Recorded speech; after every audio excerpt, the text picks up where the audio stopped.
One of the most common questions I get when someone's looking at getting a new passenger van is, should I get a Nissan NV or should I get a Ford Transit? So what I want to talk about real quick is the biggest differences, the pros and cons of each one, and what that might look like. The first one is the NV van. This comes in a standard rear-wheel drive. So any Nissan van from the factory is rear-wheel drive. This particular one has had a four-wheel drive conversion. Here in Utah, there's two major companies that do it. Tim Daly is one of the big Nissan franchise dealers, as well as Advanced 4x4 here in Salt Lake. They also do these conversions. The conversions are incredible, are done very well. All the reviews online on them are very positive. You can make an NV van four-wheel drive. The two biggest things that people buy an NV van are, one, if you put wheels and tires on it, step rails, a roof rack, you can make it look cool. You can make it look like a big Jeep. It's looking like an overland vehicle. People really love that. Looking at the Transit in the rear, that's a little bit harder to make look cool. You can, but nothing's gonna look as good as the Nissan. The other reason people get the NV van is it's built on the Nissan Titan chassis.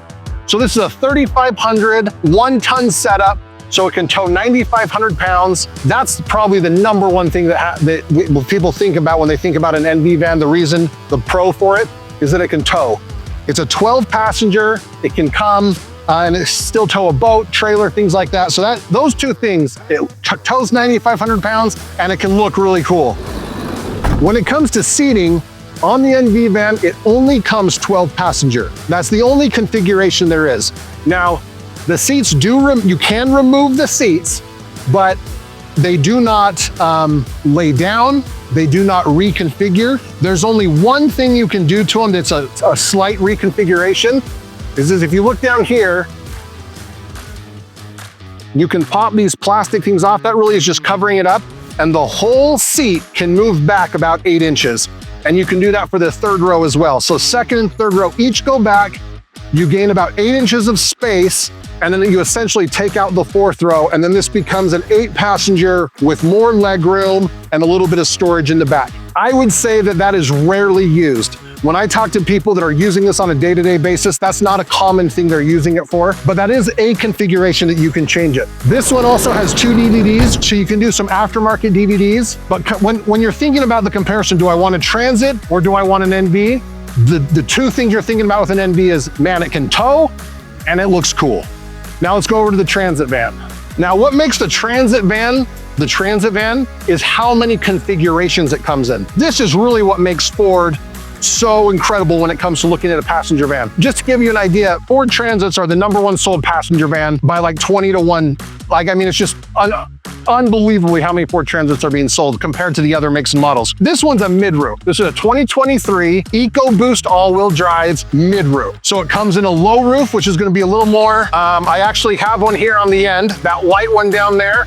You can see that's a low roof. This one's a mid roof, and then there's actually a high roof, which is even taller than that. Put things in perspective, I'm 6'6". I can stand in the high roof with like just barely tilting my head. In the mid roof, I kind of have to bend down a little bit more, but still quite comfortable in consideration. So again, you have the low, mid, and high roof. Then you also have the different wheelbase length, and you can get a standard. This is the extended. I want to say it's 148 or 170. I apologize off the top of my head. But there's also an additional, even more extended one. Now the super long, those are very rare. I have only seen one of those once in the last 5 years. This is gonna be your more typical setup with, I wanna say it's the 170-inch wheelbase. But with this specific one, and then so that's just size. So you have height, length, and then on the interior, Ford allows you to do, I think, a 5-passenger, an 8-passenger, a 10-passenger, a 12 and 15-passenger. So, man, they just give you a lot of different options on configuration. Now, getting those unique configurations, you do typically order that from Ford. You'd order a Ford dealership, you'd order it directly from the manufacturer, and it takes anywhere from 3 to 6 months to get built. On these all-wheel drives, I've heard of them being as long as almost a year. So there are some advantages, disadvantages there, but that is to kind of give you an idea. Now, the most common are gonna be 12-passenger and a 15-passenger in the Transit. That's what you're gonna see the most of. When people call in and say, hey, I saw your Transit, is it a 12 or 15-passenger? That's the most common thing asked because that's really what people care about. Now, let me show you how that one works. So this one's a 15-passenger. You're gonna see that you have seats that come all the way to the back of the vehicle. There's very little storage space That's not what you're typically gonna use this for. This is gonna be a true people mover. They're awesome, but that is kind of how they are. Now, this seat, as you can see right here, there's 2 tabs here. You can remove this seat fairly quickly. It's not super difficult, but the ones on the side, those are bolted in. You can see the bolts in there. It's because those seats sit over the wheelbase, or the wheel wells, so they're gonna be a little hard to get out. They can get out. It takes probably 10 to 15 minutes. It's not particularly difficult. They do come out, but if you wanted a quick, hey, I need to get the seat out, put something in, you are able to do that. And all the other seats have the same tabs that come out that way. So again, you literally just pull here and lift up. I mean, super easy, not a difficult thing to figure out. Let me walk you over to another Transit van. This one has 12 passengers, and I'll show you the depth that you do get quite a bit more storage space. So again, this is a 15 passenger. You can see how the seats come all the way back out. There we go. So here's what this one looks like. This would be a 12 passenger, but you have all the storage space here. Now, because the seats aren't over the wheel wells, you can just pull those out super easy. All the seats come out.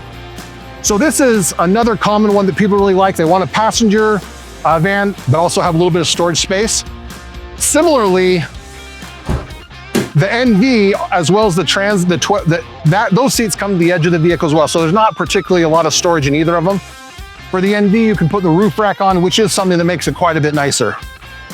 Now, most Transits come rear wheel drive. But back in, I wanna say, I think it's 2019 or 2020, Ford started doing an all-wheel drive in the Transit from the manufacturers. So this is a 2023. This one does have the all-wheel drive, direct from the manufacturer, which is super nice. It's covered under the powertrain warranty, 5 years, 60 when you buy a new. So that is one of the nice features there. There's also a couple different engine configurations. I apologize, on the NV, there's a V6 and a V8 option. The V6 is a 4.0 liter. It does not, you don't tow with it. That's not what it's meant for. And ironically, the fuel economy is pretty similar to the V8, the 5.6. The 5.6 V8 is the towing one on the Nissan. So there are 2 options engine-wise. Now for the Transit, the 2 most common are a naturally aspirated V6, and in the older ones, it's a 3.7. Some of the newer ones, it's a 3.5, but it's not EcoBoost. So it is a naturally aspirated V6. And I would say that I've driven them. I think they drive fine. It's not like it's an underperforming engine by any means.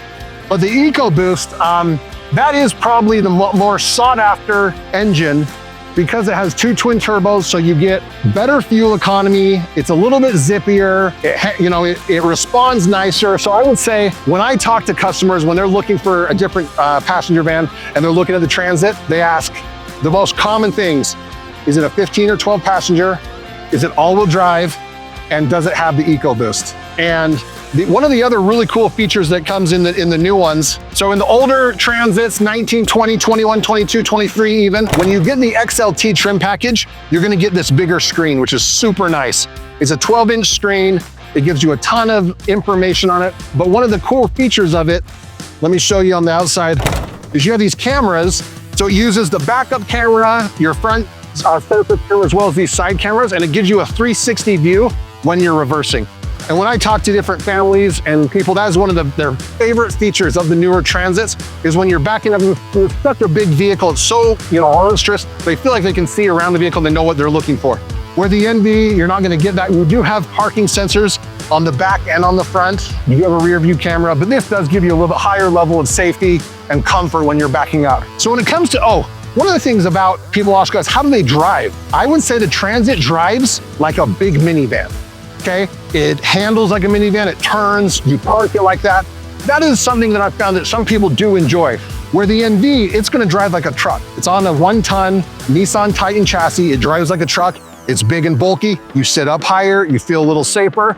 So there are some advantages and disadvantages, and a lot of that's a little bit preference too. I've driven both on long trips for kids, and I like them both. I think they both serve certain different purposes. With the NV, we've towed a boat before with kids and stuff, that's awesome. But I've also gone to Yellowstone in one of the big Transit vans, so you can see out, the windows are bigger. You do feel like you're not so claustrophobic, where you can you turn around, looking around, it feels bigger and more spacious. And that's kind of to give you a comparison of what you like.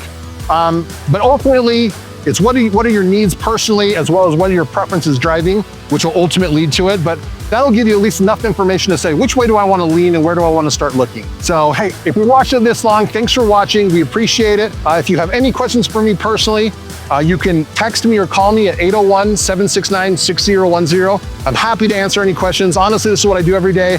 Help people find the exact passenger van they're looking for. I can go out and find them, buy them for you. But anyways, I really appreciate you listening. If you have any questions, you can leave it in the comments, or you can text or call me personally. So, hey, thanks so much.